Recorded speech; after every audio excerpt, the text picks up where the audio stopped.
Hello everyone, আজকে নিয়ে এসেছি নতুন আলু মটরশুঁটি দিয়ে খুবই মজাদার পুরান ঢাকার স্টাইলে তেহারি রেসিপি। পুরান ঢাকার বাবুর্চি স্টাইলে এই তেহারি রেসিপিটি দেখতে ফুল রেসিপিটি আপনারা দেখবেন, অবশ্যই একেবারে পারফেক্ট টেস্ট আসবে। আর আশা করব খুব সহজভাবে আপনারা এটা বানাতে পারবেন।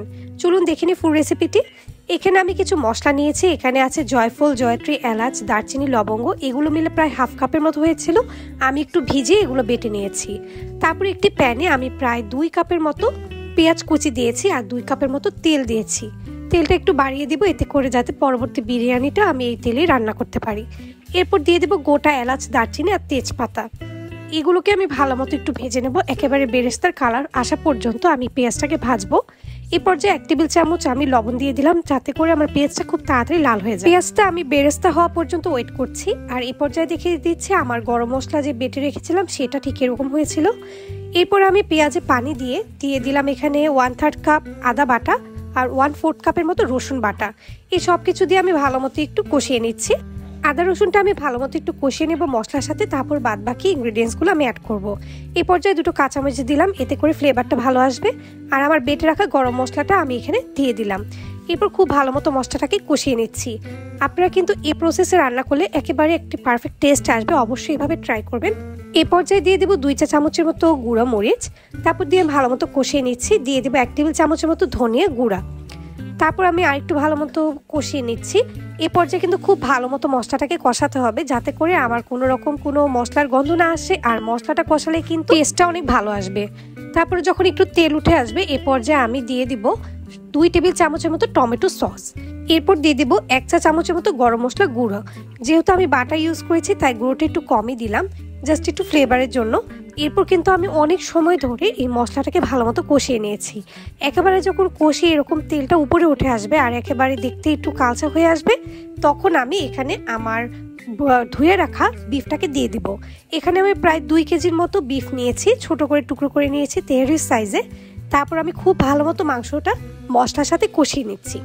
কিছুক্ষণ এভাবে রাখার পর মাংসটা থেকে সামান্য একটু পানি উঠে আসবে। এই পর্যায়ে আমি হালকা একটু নাড়া দিয়ে এটাকে ঢেকে দেব সেদ্ধ হওয়া পর্যন্ত। তারপর আমি আরেকটু উঠিয়ে মাংসটাকে নাড়াচাড়া করে দিচ্ছি। এই সময় কিন্তু মাংসটা সেদ্ধ হতে শুরু করেছে আর বেশ খানিকটা পানি উঠে এসেছে। তারপর আমি এখানে 2 কাপের মতো পানি দিয়ে দিলাম, যেহেতু বিফটা হতে একটু সময় লাগে আর পানিও একটু লাগে, তাই আমি আবার একটু পানি দিয়ে এটাকে ঢেকে দেব, সেদ্ধ হওয়া পর্যন্ত ওয়েট করছি। এই পর্যায়ে উঠে আমি দিয়ে দিব 2 টেবিল চামচের মতো টক দই। আপনারা চেষ্টা করবেন একেবারে ঘন টক দইটা ইউজ করতে, এতে করে কিন্তু অনেক বেশি ভালো লাগবে মাংসের ফ্লেভারটা।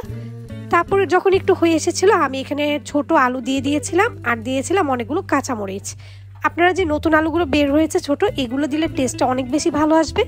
তারপর আলু আর মাংসটা সেদ্ধ হওয়ার জন্য আমি আরেকটু পানি দিয়ে দিই। এই পর্যায়ে কিন্তু মাংসটা পুরো সেদ্ধ হয়ে গিয়েছিল। আমি মশলা থেকে মাংস আর আলুগুলো আলাদা করে নিলাম। এরপর পোলাওটা রান্না করব, তার জন্য বড় একটি পাতিলে আমি মশলাটা দিয়ে দিয়েছি।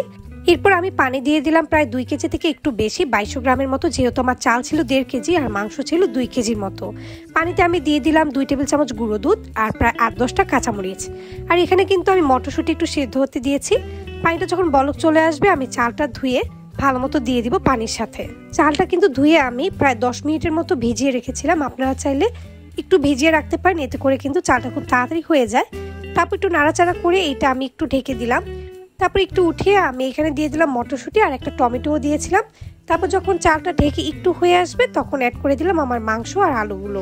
মাংসর সাথে চালটা আমি খুব ভালো মতো মিক্সড করে দিব যাতে করে প্রত্যেকটা জায়গায় মাংস আর আলুটা মিক্সড হয়ে যায়।